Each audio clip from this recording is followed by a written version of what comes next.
that is one of the biggest snubs of the 2026 Golden Globes. The Golden Globe nominees just dropped, and we're going to be breaking them all down, like the snubs, the predictions, surprises, also the newest Golden Globes category, and how far is taking a role too far. Like Timothée Chalamet, who temporarily disabled himself for the role of Marty Mauser in Marty Supreme. Is that too far? Or is it okay because he got nominated for playing the part? We're going to list it all out and then see where we stand with this one. Okay, let's break down the 2026 Golden Globes nominations on this week's Plus One with Jess. And if you haven't already, make sure to hit subscribe, give us 5 stars, please. Let's keep it going into the new year. You got the golden ticket. First of all, the first, because with every single award show, I like to go through and see who's celebrating getting there first. Even if the Golden Globes don't go towards their EGOT, it's still an exciting feeling for them. And it's also a prediction as to who's going to get nominated for the Oscars. But there were 27 first-time Golden Globes nominees this time around, okay? We had Paul Mescal for Hamnet. Excuse me, how has Paul Mescal not been nominated yet? Also, the fact that this man loves a period piece. Look, right here, I did go to the Los Angeles premiere. And can I just say, I was so excited to see Paul Mescal at the premiere. I was posting on my story. Can't wait to see Paul. Can't wait to see Gracie Abrams. Can't wait to see Gracie with Paul. Where's Gracie gonna sit? Is Paul gonna watch the premiere? Spoiler alert, Paul wasn't there. I don't know where Paul was, but I was so sad. And because Paul wasn't there, Gracie Abrams also was not there. So every aspect of me that was just eager for Hamnet, I mean, besides the fact that it was just going to be one of the most talked about films of the year, I was sitting there twiddling my thumbs just like from a pop culture aspect, so excited. And all of my hopes and dreams were immediately shut down. It was heartbreaking. Another fun fact, Madison Beer being like, I was supposed to be in the music video. I was supposed to cover that carpet premiere. And then Focus Features was like, actually, this is going to be a smaller carpet. And it was, because I did walk the carpet. It was very tiny. But I was like, can't you just throw me at the end? Like, I'll be a one-man show. I will just hold my phone. I will just hand them the mic. They can do what they want with it. No. But you know what? When Paul didn't walk, I was like, okay.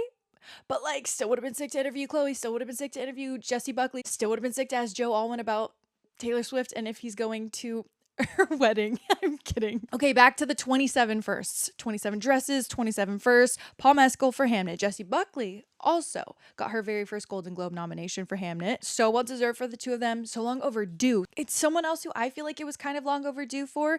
Jacob Elordi? I guess maybe he's just huge in the pop culture scene and like he hasn't really had a huge moving film that he's been a part of quite yet. Like Frankenstein is a major step up for him. But like verbally, he wasn't speaking all that much as Frankenstein. So I guess this does come at about the right time for Jacob Elordi, but the cool thing for him was he was actually nominated for his role in Frankenstein and also The Narrow Road to the Deep North, so TV and film right there, which he was only one of 3 people to have accomplished that this go round. Michael B. Jordan, he was one of those 27 for Sinners. How is he on this list? How is he getting his very first Golden Globe nomination? The Golden Globes are getting cool again and they are starting to do a better job with their nominations. But how has Michael B. Jordan not gotten a nomination? Dwayne "The Rock" Johnson is another one who just got his very first nomination for The Smashing Machine. And I know he's someone like Timothée Chalamet who has so positively spoken about this experience and just like how much work that he has put into the art of cinema. So it's cool to see that play out for him. Chase Infinity, her role in One Battle After Another. This is coming a little earlier on for her. Not only did The White Lotus lead the TV category with 6 nominations in total, but so many of their actors and actresses received their very first nomination for a Golden Globe, like Amy Lou Wood, who I think this came at the perfect time for her. She did such an incredible job. She was a fan favorite. I just loved any time she was on my screen, but also Walton Goggins, Carrie Coon. I'm just so excited to see who ends up taking it for the categories that they were all nominated for. It's going to be Josie. I just love seeing how people end up dressing for award shows and like, are they going to pay homage to the characters that they played or to the shows, the films that they were a part of? so many, but that's the stuff I get excited for. The White Lotus led for TV. But in film, Paul Thomas Anderson's one battle after another just destroyed the movie categories. 9 total nominations, okay, including Best Motion Picture Comedy Musical. I'm so excited to see what ends up happening there. It's going to be dicey. It's going to be duking it out. But you know what the craziest thing of all is about the Best Motion Picture Comedy Musical category? The fact that there's no Wicked, it actually breaks my heart. Like the amount of snubs that went down. I kind of feel like there were less snubs this year than there have been in previous years, or less like very obvious snubs. But let's go through and list some of the snubs before we get into the categories, okay? Like Sydney Sweeney, who wasn't nominated for Christie. And you know what? I'm going to be so honest. When I saw that movie at TIFF, there's my TIFF lanyard right there. I did do media this year for TIFF, also last year. But when I saw Sydney Sweeney star as Christie, I was so moved by that performance. People struggle to separate the artists from their art.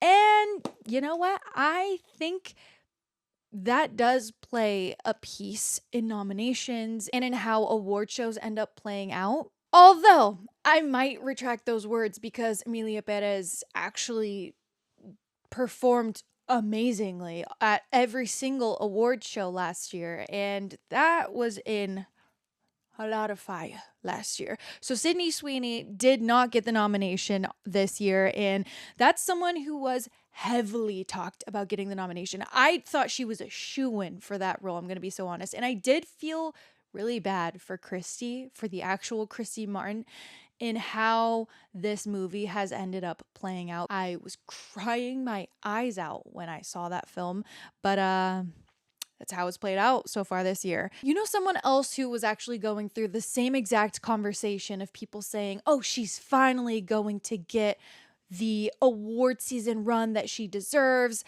She was saying that this is what she had been working toward her whole life. And so in my head, when this movie premiered at Sundance, I was sitting there trying to do anything I could to get into one of the screeners. Didn't get into one of the screeners. Still haven't even seen the movie, actually. But J-Lo, she didn't get a nominee for her performance in Kiss of the Spider-Woman. It sounds like it was a great performance, but just not as moving as her colleagues, really. Okay, here's where we get into some of the most heartbreaking snubs of the 2026 Golden Globes. Because what do you mean Wunmi Mosaku wasn't nominated for her performance in Sinners when Sinners was one of the most moving movies of the year?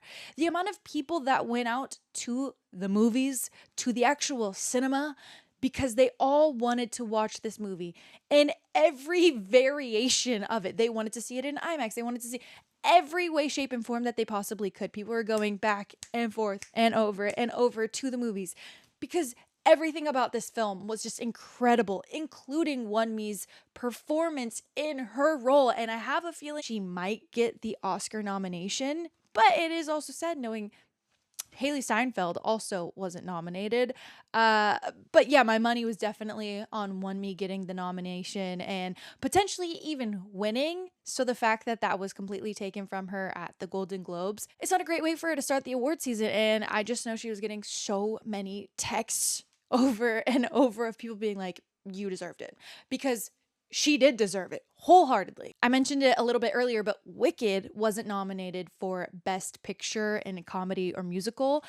And while the second variation of Wicked, Wicked for Good, wasn't as strong as Wicked Part 1, without a doubt, I did leave the theater feeling like, I wanted a little bit more. I was fascinated by so many other things. I was fascinated by individual performances. I was fascinated by the costumes. I was fascinated by set design. Overall storyline, I wasn't really all that blown away. And look, it's a play. Lots of people have already seen the play, the musical. They've seen it all on Broadway. I'm one of those people who hasn't seen it, so this was my introduction to it. And apparently, when it comes to musicals, plays, Broadway, Part 1, incredible. They wrap you in, they bring you in, they have you feeling mesmerized. And then the second half ties a little knot around it and finishes the story for you. And that is how I felt. I was like, you know what? Storyline, great, not incredible, not my favorite ever. Part one, completely blown away. There wasn't a dry eye in sight. So yeah, you just see the difference between the two of them. But overall, the fact that the musical of the year wasn't nominated for best musical or comedy, someone else, well, we're talking Wicked, someone else who was snubbed in the Wicked category. Wickedly snubbed, if you will. John M. Chu. Again, he was not nominated for Best Director. Meanwhile, Cynthia was nominated. Ari was nominated. They had music that was nominated. And look, when I sit here and I tell you that the second part didn't blow me away in the way that the first part did, that is me saying he should have been nominated for the first part. For the Golden Globes, hello? That was a slip up on their part. And now round two, Golden Globes 2026, Wicked Part 2, Wicked for Good. John M. Chu's name is not on the list. No, my heart breaks for him. This man had 3 children. Well, his wife had 3 children while he was working on these films. He spent so much of his life working on this and he poured it into both of these films. I understand it wasn't my favorite movie of the year, but the performances that he got out of Cynthia and Ari, the way Ari completely went from pop star to phenomenal actress, because we haven't seen this side of her before.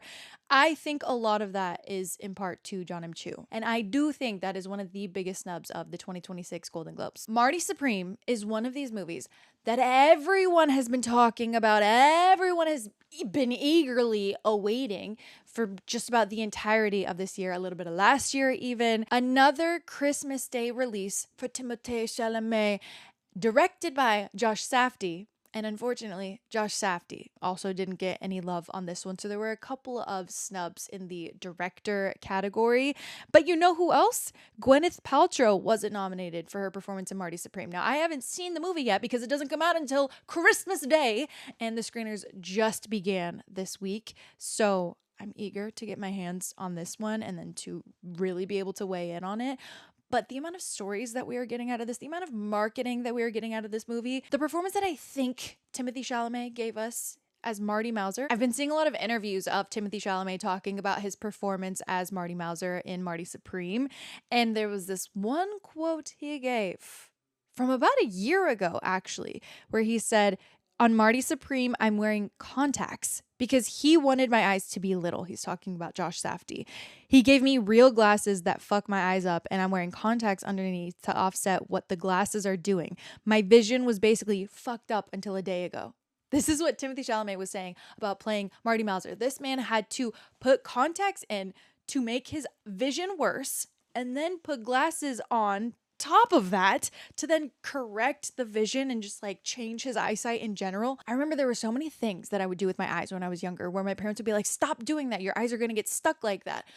Because your eyes are so sensitive and hello, you need those visually. If you don't have to do it, why are you doing it? Just put regular glasses on. It just seems like he is taking it to a point that he didn't need to take it. Look, Timothée Chalamet is one of my favorite actors in his age range. And I love how he commits. And I love how seriously he takes everything. But I saw this video of Kristen Stewart talking about how ridiculous it is for some of these men and how committed they get to their method acting. And to me, when I hear Timothée Chalamet doing this and I see the marketing that he's been doing for Marty Supreme, where they had that whole Zoom call. Well, it was incredible to watch that Zoom call where he's sitting there being like, we're going to have blips and then flip it upside down and Willy Wonka, whatever. Wait, flip it. Marty Supreme, flip it upright, and all of a sudden you got Willy Wonka. I don't think he actually said that. I think that's just a meme going around. I can't remember the whole video. I look at Orange differently now because of all of the marketing that they have put behind Marty Supreme. They've done a great job there. But the video that I saw of Kristen Stewart, if you can protrude out of the vulnerability a little bit and you can sort of feel like, you know, a gorilla pounding their chest before they cry on camera, it's a little less embarrassing to see. And also it makes it seem like it's a magic trick. It makes it seem like it's so impossible to do what you're doing that nobody else could do it. But people are tying that interview along with the interview where Robert Pattinson was talking about method acting. Of course, our two leads of Twilight, they return again. So Robert Pattinson previously said, I always say about people who do method acting, you only ever see people do the method when they're playing a-holes. You never see someone being lovely to everyone while they're really deep in character. And so simultaneously, we're seeing these interviews come out from Timothée Chalamet where Gwyneth Paltrow did say that he was acting like a dick, but then she used that while also praising him. She did this in her Actors on Actors with Jacob Elordi, of all people. All that can be tied together because of this interview of Timothée Chalamet where someone was asking him about playing Marty Mauser. And he said, this is the best performance he's ever done. And keep in mind, for the past 7-8 years, he's been turning in incredible performances. People didn't love his full answer. I'll play that for you too. Like, this is probably my best performance, you know? And that it's been like 7-8 years that I feel like I've been handing in really, really committed, top of the line performances. And it's important to say it out loud because the discipline and the work ethic I'm bringing to these things, I don't want people to take for granted. I don't want to take for granted. This is really some top level shit. So there have been a lot of comments coming out from that video, as you can imagine. One person goes, he's in character of Marty Supreme during this bit. It's a marketing ploy and you're all falling for it. Genius. Someone else said, imagine a woman saying this. See what I mean? It all starts to tie together there. So at the end of the day, love him or hate him, this man commits to the bit. And him and Kylie at that Marty Supreme premiere with the bright orange matching the ping pong balls, they really did it. They really brought orange back. I heard that orange was back, but holy shit, that's a lot of orange. That's bright orange too. They matched it perfectly in my eyes. Didn't enjoy it. It was kind of an eyesore. It was a bit much, but I am really excited for the movie. Okay, let's get into some of these nominations. We're starting at the top. Best Motion Picture Drama. Frankenstein, Netflix, which people were on the fence about this one. They didn't know if this was going to be nominated. I've been watching Frankenstein multiple times over the year. I watched it premiere at TIFF and then I watched the Los Angeles premiere, but I was so blown away by the movie. Guillermo del Toro, I thought, did an incredible job with Frankenstein, and you could just see how much this movie meant to him. You could see all of the different storylines intertwining. I don't understand the hate that this film has received, but whatever, different people, I'm excited to see how well it performed. Actually, you know, the one that I was more shocked about, which that one actually didn't receive a nominee for Best Motion Picture. I was more shocked about how well Jay Kelly performed at the Golden Globes. I really liked it, but I felt like I was an anomaly with that one. But on top of that, whenever there's a movie or a TV show that's made about Hollywood, Hollywood always eats that shit up. You know, like The Studio, for example, always performs. We'll get into TV in a little bit, but Jay Kelly, I guess it was kind of 50-50 on that one. I more so thought Frankenstein would get the nomination over Jay Kelly, and that is what ended up happening. Hamnet was also nominated by Focus Features. Not a shocker there. I'm actually convinced that Hamnet is going to win. Originally, I looked at this list and I was like, Sinners, duh. No, I don't think Sinners is going to win this category, but I think they'll win other categories. It was just an accident by Neon, The Secret Agent, Neon, Sentimental Value by Neon, but I'm locking in Hamnet, and I think I'm going to stick with that. If you haven't seen Hamnet yet, I'm telling you, the amount of sniffles going around in that room at the premiere, holy I don't know the last movie that I cried that hard. It was one of those moments where I had to call my mom after and just like let her know that I loved her. Like, I was so moved. I also am not the biggest Shakespeare girl. I don't know the last time I read anything Shakespeare, and it probably shows, okay? But this is sort of about the life of Shakespeare and how he wrote the play Hamlet. The last, 30 minutes of the film, Jessie Buckley just sitting there. I don't even think she spoke in the last 30 minutes, but I was sobbing on her behalf. Paul Mescal's performance, it's truly, there was nothing wrong with the movie. So I can't imagine that there would be any other film that would take that award, but we'll see what ends up playing out. Okay, so Best Motion Picture, Musical or Comedy, Blue Moon by Sony, Begonia, Focus, Marty Supreme, 824, No Other Choice, Neon, Nouveau Vague. I haven't seen that one, clearly. Okay, maybe I should go turn on my Netflix France. And then One Battle After Another, which is a Warner Brothers picture, but maybe formerly a Warner Brothers picture, now a Netflix or Paramount picture. I think it's going to go to One Battle After Another. I was going to say One Battle After Another or Marty Supreme, but considering that Marty Supreme actually had some snubs, I can't imagine that it would win Best Motion Picture. And you know what really grinds my gears about the Cinematic and Box Office Achievement Award is that Avatar is one of the nominees. Meanwhile, Avatar has not premiered. Avatar has not released yet. So how? How has there been a major box office achievement? I'm sure it will have a major achievement. The nominees for this one are Avatar Fire and Ash, F1, K-pop Demon Hunters, Mission Impossible, The Final Reckoning, Sinners, Weapons, Wicked for Good, and then Zootopia 2.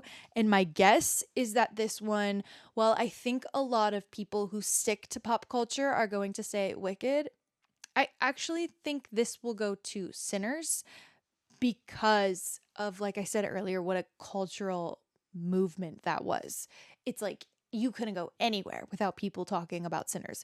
The amount of people who were coming out of the woodworks who don't watch movies just to watch Sinners. They were going to movies. They were finding movie theaters that had openings. They were watching it in any way that they could. I would be shocked if Sinners didn't win. Best performance by a male actor in a motion picture drama, Joel Edgerton, Train Dreams, Oscar Isaac, Frankenstein, Dwayne Johnson, The Smashing Machine, Michael B. Jordan, Sinners, Wagner Moura, The Secret Agent, and then Jeremy Allen White, Springsteen. Oh. I know people are shocked about Oscar Isaac being nominated in this one, and I'm just not.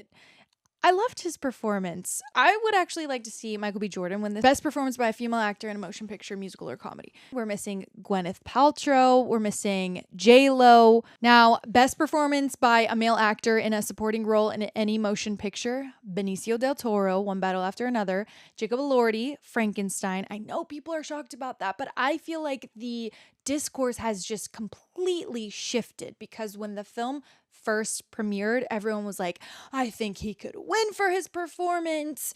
I think he could even get the lead. I think like the conversation was just very different than where it's at now. Now I'm hearing people be like, why is he even nominated? There's not much dialogue from his end. It's very much physical. Depending on the film, it just makes sense. Do I think he's going to win? No, because I think this next person's going to win, which is Paul Mescal, Hamnet. Sean Penn, One Battle After Another, Adam Sandler, Jay Kelly, Stellan Skarsgård in Sentimental Value. And while every single one of those guys, oh, wow. This is probably one of the most impactful categories for me.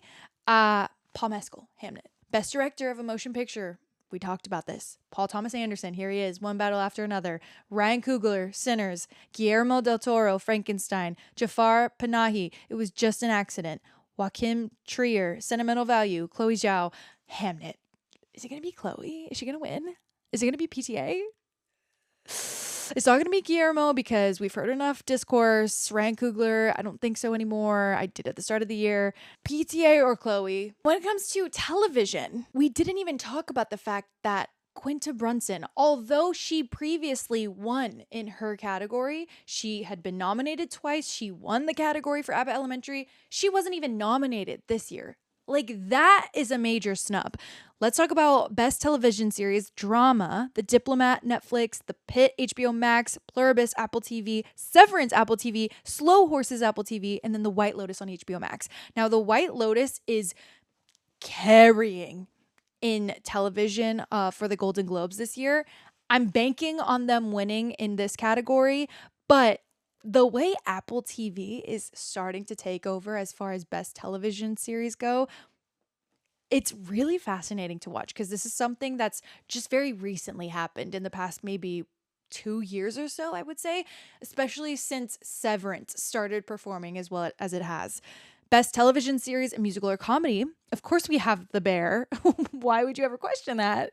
Abbott Elementary on ABC, Hacks on HBO Max, Nobody Wants This on Netflix, Only Murders in the Building on Hulu, and The Studio on Apple TV. I would guess that this one is probably between The Studio or Hacks. I think The Bear is on its way out as far as winning these awards for comedy, just because it's not funny. I'm so sorry. Only Murders in the Building. We're on season 5 at this point. I don't think it's as good as it started off. The Studio, people, they haven't been able to make their run for the Golden Globes yet, and they completely took over this year at the Emmys. So The Studio, I think, is probably going to win. Best performance by a female actor in a television series, musical, or comedy. Kristen Bell, Nobody Wants This. I'm kind of shocked that she's on here for this, to be honest. Io Adebari, The Bear. Selena Gomez, Only Murders in the Building. Another one. I guess I'm just a little shocked about some of these TV performances all around. Natasha Lyonne, Poker Face. Jenna Ortega, Wednesday. And then Jean Smart, Hacks.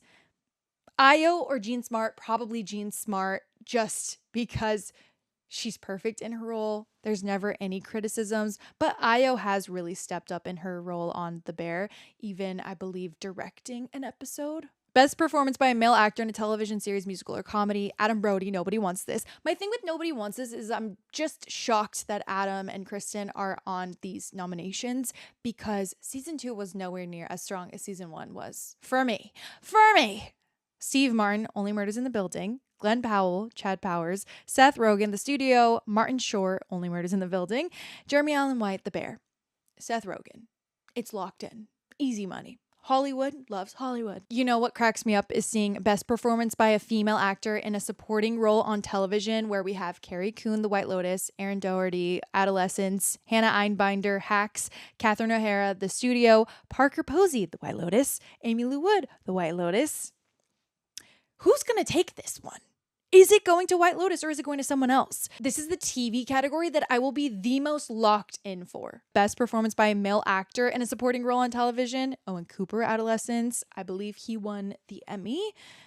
I think it could also go to him here. Billy Crudup, The Morning Show, Walton Goggins, The White Lotus, Jason Isaacs, The White Lotus, Tremel Tillman, Severance, Ashley Walters, Adolescence. Tremel or Owen? I'm locking it in. It's got to be them two, right? And then we get to Best Podcast, which is the newest category of the Golden Globes, Armchair Expert with Dax Shepard. So it's kind of cute to see Dax and Kristen both nominated for a Golden Globe, even though their marriage and relationship has been heavily talked about and crucified over this entire year. Call Her Daddy, of course. Good Hang with Amy Poehler, which she's previously won Golden Globes. I think maybe just one. The Mel Robbins podcast, Smartless, up first. So while some of those actors, because there's a lot of actors in here turned podcasters, some of those actors have won multiple Golden Globes. This is their first time being nominated for a Best Podcast. Award shows are starting to recognize other mediums. It's interesting to me. But I think a lot of it does have to do with the fact that there's so many actors who have podcasts nowadays. Anyways, the Golden Globes are going to be so interesting. I'm loving all the marketing that's coming from a lot of these films and TV shows. And I'm just excited for this award season, to be completely honest. There's nothing more I love than award season. There's no better season, truly. So thank you so much for tuning in. Let me know your predictions, your biggest snubs, your biggest surprises, because I would love for this to be a two-way conversation. And there's a lot of things that I haven't seen quite yet. So if there's stuff that you've seen and you have an actual opinion on, fill me in. Let me know. Let me hear your thoughts. If you haven't already, make sure to subscribe to Plus One. Give me 5 stars, please. I will give you 5 kisses if you do so. But thank you so much for tuning in, and I will see you next week. You got the golden ticket.